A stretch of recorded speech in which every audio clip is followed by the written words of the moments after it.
My brother stood in the center of the crowded living room, clutching a glass of expensive bourbon, while he pointed a trembling finger directly at my face in front of everyone we knew.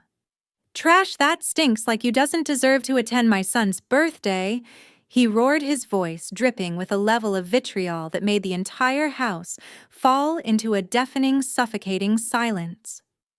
This brutal public humiliation happened only moments after I calmly told him that I would not be co-signing the loan for his new luxury car or covering his overdue business taxes anymore. Instead of defending me, my parents and his wife burst out laughing as if he had just delivered the punchline of the century, while my son Miles gripped my hand in confusion. I did not cry or scream, but simply looked them in the eye and said that everyone will eventually get exactly what they deserve in this life. My name is Bianca. I am a 32-year-old senior risk underwriter living in the heart of Seattle, and they had absolutely no idea what kind of professional storm awaited them the very next morning. Before I dive into how I dismantled their entitled world, please let me know what time it is and which city you are watching from, so I can see how far my story has traveled. If you believe that families should never use children as weapons for financial gain, please hit the like button, subscribe to the channel, and share your thoughts in the comments below. Under the perpetually gray and weeping skies of Seattle, I learned at a very young age that my existence was merely a footnote in the grand story of my older brother. Preston was always the golden light of the Miller household, the child whose mediocre achievements were celebrated with expensive dinners, while my straight-A report cards were shoved into a kitchen drawer without a second glance. My parents, particularly Dad, believed in a rigid, outdated hierarchy where the eldest son was the sole heir to the family's legacy, and the daughters were simply support pillars designed to hold him up.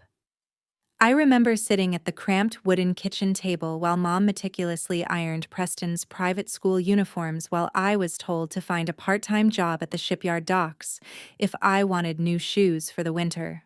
There was no room for my ambitions or my voice in that house, because every available dollar and every ounce of emotional energy was funneled into Preston's failing football career or his subsequent half-baked business ideas. Despite the blatant favoritism, I never allowed the bitterness to consume me, choosing instead to channel my frustration into a silent, relentless drive to build a life that no one could ever take away from me. While Preston was out spending his allowance on fast cars and temporary friends, I was working double shifts and studying the intricate mechanics of corporate finance and high-stakes risk management. I became an expert at navigating the shadows, watching how money moved and how power was brokered, all while my family viewed me as nothing more than a quiet, convenient insurance policy. Dad often said that a woman's success was only valuable if it served her brother's needs, a sentiment that made my blood run cold, even as I nodded in artificial agreement to keep the peace. By the time I graduated from college with honors, I had already mastered the art of being invisible, yet essential, providing the silent labor that kept our family from sinking during their many financial crises.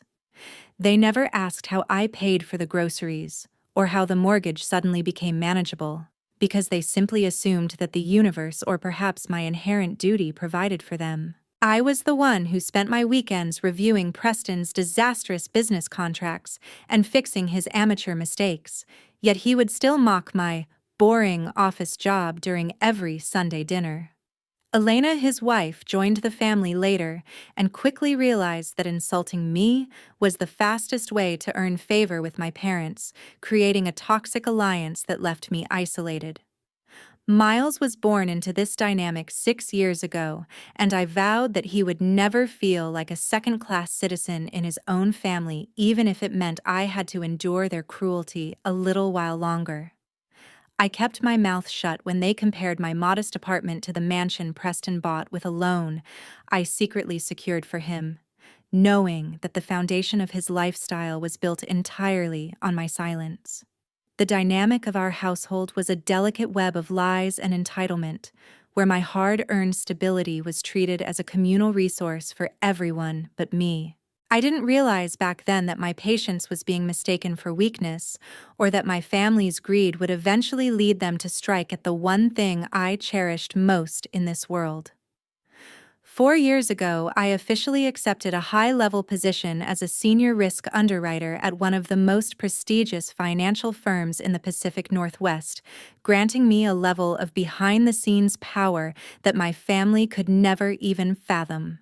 While I was dressed in muted blazers and carrying a worn leather briefcase, I was quietly overseeing the very credit lines and commercial insurance policies that allowed Preston's struggling logistics company to remain operational.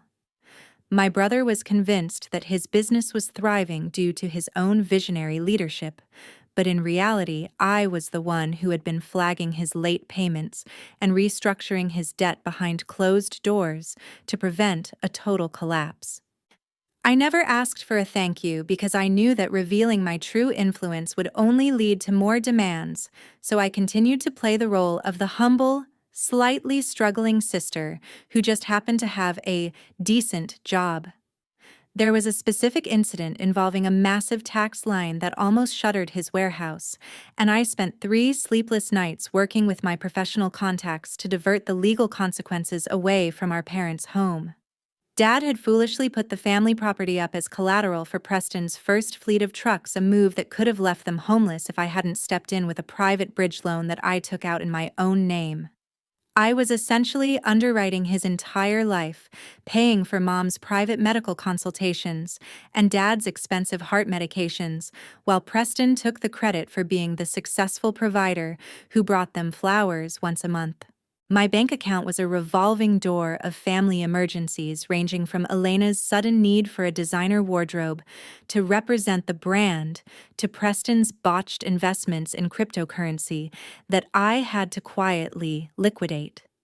Every time I tried to set a small boundary, like suggesting that Preston manage his own payroll, Mom would burst into tears and remind me that family stays together during the hard times. It was a manipulative cycle where my competence was exploited to subsidize his incompetence, and the more I helped, the more they seemed to resent the fact that they needed me at all. I watched as Preston's ego grew in direct proportion to the amount of my money he was spending, eventually reaching a point where he truly believed he was superior to me in every conceivable way.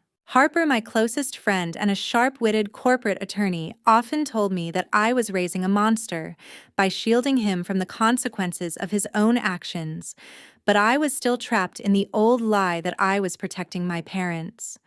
I told myself that as long as Miles was happy and had his cousins to play with, I could handle the snide remarks about my simple lifestyle and the way they ignored my professional achievements. I sat through countless dinners where Preston bragged about his high-level connections, completely unaware that the person he was talking down to was actually the one signing the documents that kept his office lights on. The irony was thick and bitter, but I swallowed it down with the cheap wine they served me while they toasted to Preston's brilliant future. I was waiting for the right moment to step back, but I never imagined that the catalyst for my departure would be a brutal betrayal that involved my innocent son. The mountain of secrets I was carrying was becoming heavy, and the cracks in Preston's facade were starting to show, yet he was too blinded by his own arrogance to see the disaster looming on the horizon. 2 weeks before the disastrous birthday party that would change everything, Preston summoned me to a high-end steakhouse in downtown Seattle under the guise of a family business meeting that I knew would actually be a request for more cash. He arrived late, as always, flanked by Elena, who was draped in a silk scarf that probably cost more than my monthly car payment, and they both looked at me with a mixture of pity and annoyance. Without even ordering appetizers, Preston slid a glossy brochure across the table for a top-of-the-line Cadillac Escalade, demanding that I provide the $30,000 down payment and co-sign the long-term lease immediately. He claimed that his image in the logistics industry was suffering because he was still driving a 2-year-old vehicle, and that as his sister, it was my responsibility to ensure the family brand looked successful. When I calmly explained that his debt-to-income ratio was already at a breaking point, and that I could no longer justify the financial risk, Elena let out a sharp, mocking laugh that drew stares from the neighboring tables. She leaned in and told me that my little office job must have made me incredibly stingy, accusing me of being jealous of their lifestyle while I sat there in my functional department store suit. Preston didn't stop there, informing me that he also needed me to cover a significant back tax bill that was threatening his commercial license, treating my hard-earned savings like his personal ATM. I looked him in the eye and told him that the answer was a final no, a word that seemed to trigger a physical reaction in him as he slammed his hand against the mahogany table. He told me that if I was going to be useless to the family, I shouldn't bother showing up to Toby's 6th birthday party because they didn't want any negative energy around their successful friends. Later that night, Mom and Dad took turns calling me, using every guilt-tripping tactic in the book to convince me that I was being a cruel sister for withholding help when Preston was so close to a major breakthrough. Dad actually said that I should be grateful Preston allowed me to remain part of the inner circle given my unimpressive career, a comment that cut deeper than any insult Preston had ever hurled. They were all so blinded by the shiny version of reality that I had curated for them that they genuinely believed I owed them my life's work as a tribute to their favoritism. I spent the rest of that week in a state of cold clarity, realizing that I had been paying for the privilege of being disrespected by the very people I was saving from ruin. Harper urged me to let the hammer fall right then, but I decided to give them one last chance to show a shred of humanity at the birthday party, a mistake I would soon regret. I watched the direct deposit for Preston's warehouse rent leave my account for the very last time, knowing that the countdown to his financial reckoning had officially begun. The entitlement had reached a fever pitch, and as I looked at Miles playing with his toy trucks on the floor, I knew I couldn't let him grow up thinking this was what family looked like. I prepared the necessary documents and began the quiet process of disentangling my credit from his disasters, waiting to see if they would actually follow through on their threats. The evening of Toby's birthday party arrived with a biting wind off the Puget Sound, and I walked into Preston's rented luxury villa with a small, thoughtfully wrapped gift and a heavy heart. The house was filled with the city's elite people who only knew the version of Preston that I had financed, and the atmosphere was thick with expensive perfume and the sound of a hired string quartet. I kept a low profile, holding Miles's hand as we navigated the crowd until we reached the main buffet area where Preston was holding court with a group of his business associates. The moment he saw me, his face contorted with a sneer that was so visible it caused the people around him to stop talking and turn their heads in our direction. He didn't just ignore me, he waited for a lull in the music to loudly announce that I was the charity case of the family, a woman who worked a dead-end job and had the nerve to refuse to help her own brother. Elena stepped forward, looking at my son's clean but affordable sneakers, and told him that he wasn't allowed to play in the custom-built indoor bouncy castle because it was reserved for the premium guests. That was when Preston delivered the line that ended our relationship forever, calling us Rak Roy Bok Mui, and telling me that we didn't deserve to breathe the same air as his successful family. My mother turned her back to us to adjust a flower arrangement, and my father simply sipped his drink, nodding in silent agreement with the brutal public shaming of his only daughter and grandson. Miles looked up at me with tears welling in his eyes, clutching the $5 birthday card he had spent an hour drawing for his cousin, and I felt something inside me finally snap. The house, the cars, the catering, and the very suit Preston was wearing were all there because of my silent signatures and my professional protection. Yet they were treating us like intruders. I didn't cause a scene or raise my voice. Instead, I reached into my bag and handed Preston a plain white envelope containing the formal notice of my resignation as his financial guarantor. I looked him directly in the eyes, ignoring the laughter of his friends, and told him that everyone in this room would get exactly what they deserved before the sun set the next day. As we walked toward the exit, I heard Elena shout that we were pathetic, and that they would be better off without my stink in their lives, a comment that only hardened my resolve. I buckled Miles into his car seat and sat in the driver's seat for a long moment, watching the silhouette of the mansion in the rearview mirror as I pulled out of the driveway. I realized then that I had spent years building a palace for people who were more than happy to lock me in the dungeon. The transition from the supportive invisible sister to the woman who was about to destroy their reality was instantaneous and absolute. I called Harper on the drive home and told her that the mercy period was officially over and that I wanted every single legal and financial trigger pulled by 9 o'clock the following morning. There was no more room for guilt or hesitation because they had targeted my child, and in the world of high-stakes risk, that was the ultimate deal-breaker. I spent the night in my home office lit only by the glow of my computer screen as I methodically deconstructed the elaborate safety net I had built around my brother's life. By the time the sun began to peek over the Seattle skyline, the trap was set, and all I had to do was wait for the dominoes to start falling. At exactly 8 o'clock on Monday morning, I sat in my corner office on the 42nd floor and initiated a series of formal risk reevaluations that I knew would trigger a financial earthquake for my family. I sent a high-priority memo to the 3 major banks that held Preston's commercial loans, officially withdrawing my personal guarantee and notifying them of undisclosed liabilities in his logistics company. Without my backing, Preston's credit score plummeted hundreds of points in a matter of seconds, causing his revolving lines of credit to be frozen by the automated systems. I also contacted the management company for his warehouse and notified them that I was terminating the lease agreement that was held in my name, effective immediately.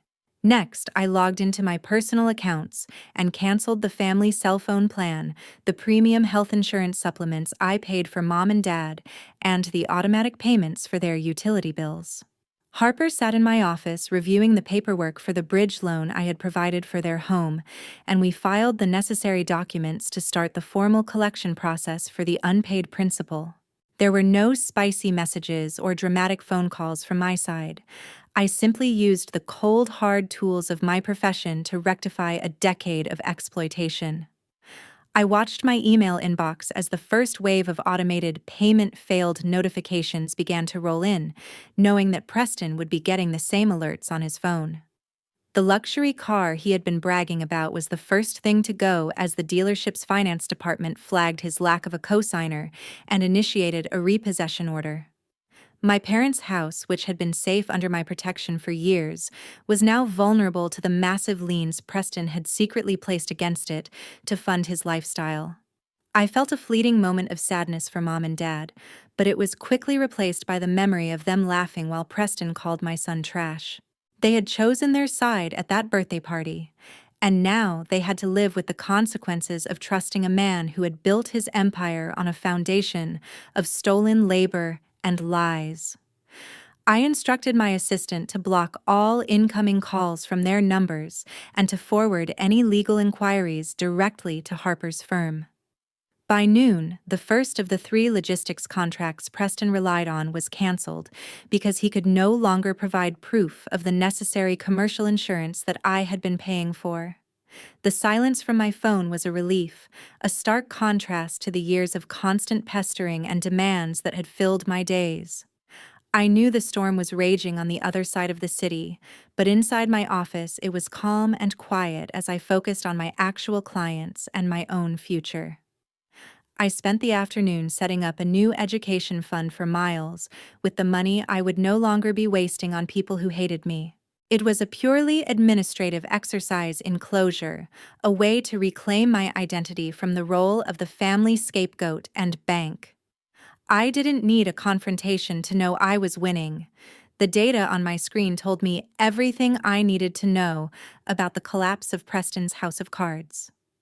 The sense of freedom was intoxicating, a weight lifting off my shoulders that I hadn't even realized I was carrying until it was finally gone. I was no longer the girl from the docks who had to beg for a place at the table. I was the woman who had built the table and was now taking it away. Exactly 48 hours after I initiated the financial fallout, the quiet environment of my office was shattered by the sheer volume of desperate messages and legal threats appearing on my secondary email account. Preston had been intercepted by repo agents at his favorite coffee shop, losing his precious Cadillac in front of his associates, and his office had been padlocked by the warehouse landlord. My mother had sent a string of increasingly frantic emails claiming that Dad had nearly fainted when he realized their joint bank account had been drained to cover the defaulted bridge loan. They were finally seeing the reality of the situation. Preston was not a business genius, but a reckless gambler who had lost everything the moment his sister stopped covering the spread. Elena tried to reach me through a social media post crying about how I was punishing innocent children by taking away their home conveniently, forgetting that she had laughed when Miles was kicked out of a bouncy castle. The truth was that Preston had lent Loot the chap the family home to fund a series of failed ventures, and without my monthly payments, the bank was moving toward a fast-track foreclosure. I read their words, but felt nothing but a distant sense of justice, a realization that their pain was finally proportionate to the years of emotional abuse they had heaped on me. Dad called Harper's office and tried to bluster about family loyalty, only to be told that his own signatures on the debt documents were legally binding and non-negotiable. It turned out that Preston had even forged my signature on a few smaller documents, a discovery that Harper was now preparing to turn over to the district attorney if he didn't cooperate. The arrogance that had defined our family dynamic for decades was gone, replaced by a raw, naked panic as they realized that the useless daughter was actually their only lifeline. I sent one final concise email to the group thread, stating that I would not be responding to any more emotional appeals, and that all further communication would be through our respective lawyers. I reminded them that they had called me trash, and that I was simply taking myself out of their lives as they had requested at the party. The logistics company was officially declared bankrupt by Wednesday afternoon, leaving Preston with nothing but a mountain of personal debt and a reputation in tatters among the Seattle elite. My parents were forced to look for a small apartment in a much cheaper part of town, finally experiencing the simple life they had mocked me for living. The most satisfying part was not the money or the power, but the fact that I no longer had to pretend to be someone I wasn't just to keep them happy. I watched from a distance as the world I had built for them crumbled into dust, knowing that the debris would never touch me or my son again. They had treated my love like a transaction, and now that the funds had run out, they found themselves completely bankrupt in every sense of the word. The legacy Preston was supposed to lead was nothing more than a pile of legal notices and broken promises, a fitting end for a man who believed he was untouchable. I felt a strange sense of peace as I deleted the family group chat from my phone, knowing that I had finally broken the cycle of exploitation that had defined my life. The storm had passed, and while it had left a trail of destruction in its wake, the air in Seattle felt cleaner than it had in 30 years. 1 month has passed since I cut all ties with the Miller family, and the silence has become the most beautiful soundtrack I have ever heard in my life. I recently accepted a vice president position at a firm in San Francisco, and Miles and I are preparing to move into a beautiful home overlooking the bay, far away from the shadows of Seattle. Preston is currently working a low-level dispatch job just to pay off his legal fees, and Elena has moved back in with her parents after realizing that the luxury lifestyle she craved was gone forever. Mom and Dad are living in a modest senior living community, finally forced to manage their own finances and face the reality of the son they prioritized over everyone else. I am no longer looking back or waiting for an apology that I know will never be sincere, because the life I am building now is its own reward. The most important lesson I learned is that family is not a suicide pact, and you do not owe anyone your future just because you share a past with them. If you provide everything for people who give you nothing but contempt, you aren't being a hero. You are just being a victim who hasn't set a boundary yet. I am finally the woman I was always meant to be, a mother who can look her son in the eye and know that he is safe from the toxicity of his relatives.